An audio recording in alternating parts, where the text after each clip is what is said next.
దేశానికి వెలుగులు పంచడంలో ప్రధాన భూమిక పోషిస్తున్న సింగరేణి కోల్ ఇండియా కంపెనీలను కేంద్ర రాష్ట్ర ప్రభుత్వాలు అభివృద్ధి చేయడం మాని బలహీనపరుస్తున్నాయని బీఎంఎస్ జాతీయ నాయకులు కొత్తకాపు లక్ష్మారెడ్డి ఆరోపించారు. గోదావరికని మార్కండేయ కాలనీలోని విశ్వ హిందూ పరిషత్ కార్యాలయంలో మంగళవారం ఏర్పాటు చేసిన మీడియా సమావేశంలో మాట్లాడుతూ కరెంటు ఉత్పత్తికి అవసరమయ్యే బొగ్గు ఉత్పత్తిని రాత్రింబవళ్లు చెమటోడ్చి తీయడం జరుగుతుందన్నారు. కానీ నేడు సింగరేణిని రాష్ట్ర ప్రభుత్వం, కోల్ ఇండియాను కేంద్ర ప్రభుత్వం పూర్తిగా నిర్వీర్యం చేస్తూ వస్తున్నాయని ఆరోపించారు. ఒకప్పుడు 6 లక్షల పైన కార్మికులు ఉన్న కోల్ ఇండియాలో 2 లక్షలకు పైగా కార్మికులు ఉన్న సింగరేణిలో 39,000కు పడిపోయారని ఆవేదన వ్యక్తం చేశారు. కార్మికుల సంఖ్య తగ్గినా ఉత్పత్తిని మాత్రం రెట్టింపు కావడం జరుగుతుందని, అందుకు బలహీన వర్గాలు కార్మికుల శ్రమ దోపిడీ చేస్తుందని ఆరోపించారు. ఈ మీడియా సమావేశంలో బీఎంఎస్ రాష్ట్ర అధ్యక్షులు యాదగిరి సత్తయ్య, ప్రధాన కార్యదర్శి వై సారంగపాణి, నాయకులు పులిరాజిరెడ్డి, మండ రామాకాంత్, కర్రావుల మహేష్, సాయిబేని సతీష్, వేణు హరిణ, రవీందర్, నరసింహులు, రామూర్తి, శ్రీనివాస్, శీలం శ్రీనివాస్, వెంకటేష్, లక్ష్మయ్య, వేణు తదితరులు పాల్గొన్నారు. వివిధ సమస్యలపై బొగ్గు రంగం యొక్క క్షీణత గురించి మనందరికీ తెలియజేయడానికి గౌరవనీయులు బీఎంఎస్ బొగ్గు పరిశ్రమల ఇన్ఛార్జి, స్టాండర్డైజేషన్ కమిటీ మెంబర్ మరియు సేఫ్టీ కమిటీ బోర్డు మెంబర్ అయిన శ్రీ కొత్తకాపు లక్ష్మారెడ్డి గారు ఈరోజు పత్రికా విలేకరుల సమావేశం నిర్వహిస్తున్నారు. ప్రధాన పాత్ర వహిస్తున్న బొగ్గు కంపెనీల్లో ఇటు Singareni, coal India, naval lignite ప్రధాన భూమిక వహిస్తుంది. దేశానికి అవసరమైన కరెంటు ఉత్పత్తి కోసము రాత్రింబవళ్లు బొగ్గు ఉత్పత్తి చేసి మరి దేశానికి సప్లై చేస్తున్న కంపెనీలు ఇవాళ ఈ కంపెనీలు అభివృద్ధి పరిచే బదులు ఇటు రాష్ట్ర ప్రభుత్వం సింగరేణిని, కేంద్ర ప్రభుత్వము నైవేలి, కోల్ ఇండియాను బలహీనపరిచే ప్రయత్నాలు చేయడం జరుగుతుంది. కార్మికుల సంఖ్య ప్రతి సంవత్సరం తగ్గుతూ పోతుంది. ఒకనాడు కోల్ ఇండియాలో 6.5 లక్షల పైన పనిచేసే కార్మికుల సంఖ్య ఇవాళ 2 లక్షలు తగ్గిపోయింది. ఇటు సింగరేణిలో 1 లక్ష పైగా పనిచేసే కార్మికుల సంఖ్య 39,000 తగ్గింది. మరి ఉత్పత్తి మట్టుకు అనేక రెట్లు టార్గెట్ ఇచ్చి పెంచబోతున్నారు.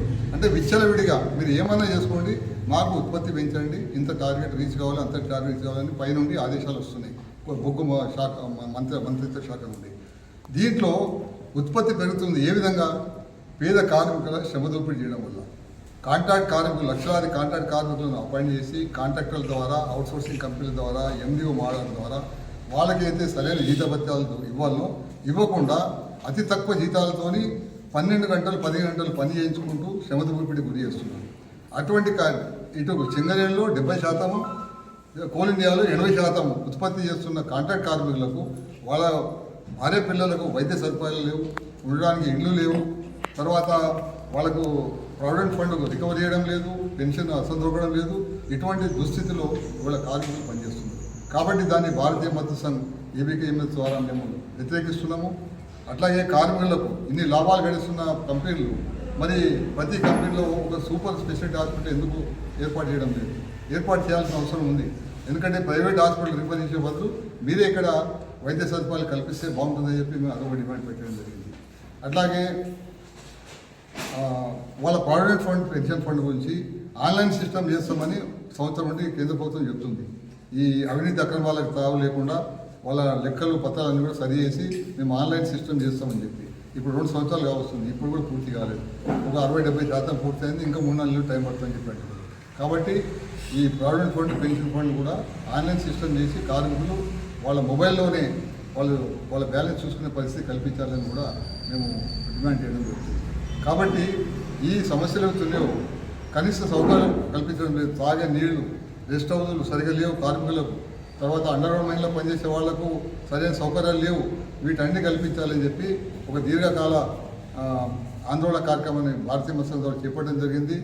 గత 23 జూలై నుండి సెప్టెంబర్ 17 వరకు మొదలు కార్మికులకు చైతన్యపరచడము, చుట్టుపక్కల గ్రామాల ప్రజలు, వ్యాపారస్తులకు చైతన్యపరచడము, ఆ తర్వాత మీ అన్ని పార్టీల సహకారం తీసుకొని దీన్ని ముందుకు తీసుకెళ్ళాలని ప్రయత్నం చేస్తున్నాం. ఎందుకంటే ఈ కంపెనీల మనుగడ మీదనే చుట్టుపక్కల గ్రామాల ప్రజలు, వ్యాపారస్తుల భవిష్యత్తు ముడిపడి ఉన్నది. కాబట్టి వాళ్ళు కూడా చైతన్యపరిచి వాళ్ళు కూడా సహకారం తీసుకోవాలని ఇవాళ భారతీయ మద్దతు ముందుకు. అట్లాగే రాష్ట్ర ప్రభుత్వము ఈ ఎన్నికల పేరు మీద అయితే నిర్వహించడం జరుగుతుందో ఇది సరైన ఎన్నికలు కాదు. కోల్ ఇండియా మాదిరి వెరిఫికేషన్, మెంబర్షిప్ వెరిఫికేషన్ ద్వారా చికా సిస్టమ్ అంటారు. ఆ చికా సిస్టమ్ ద్వారా ఎన్నికలు ప్రవేశపెడితే ఈ 2 సంవత్సరాలు 4 సంవత్సరాలు అయితే గోలగోల ఉంటుందో దీని నుండి బయటపడవచ్చు. అది సరైన పద్ధతి. ముఖ్యమంత్రి గారు చొరవ తీసుకొని సింగరేణిలో గతంలో